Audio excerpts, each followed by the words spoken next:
Welcome to Kenton's videos. Enjoy the video. You start now by isolating the problem. Open windows and run a fan to remove spores. You want airflow. Put on an N95 mask, gloves, and lay a drop cloth to protect floors. This limits spread. Once done, mix a cleaning solution of 1 part bleach to 10 parts water or use a labeled mold cleaner. You scrub from the edges inward to break the colony apart because loosening mold removes the bulk of staining and spores. You continue by scrubbing vigorously. Use a stiff brush and the bleach solution, working in small sections so the cleaner stays active. Once mold visually lifts, rinse with clean water and blot with towels. Make sure to dry completely because moisture causes regrowth.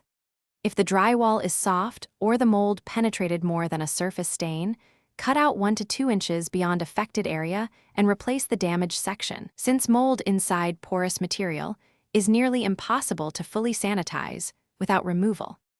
You finish by replacing or patching the area. Install new drywall if removed, tape seams, apply joint compound, sand smooth, and prime with a mold-resistant primer so paint adheres and resists spores. Then address root causes, repair plumbing leaks, improve ventilation, and run a dehumidifier to keep indoor humidity around 50% or lower. If mold reappears despite these steps, check for hidden moisture in cavities and consider professional remediation, because persistent infestations mean.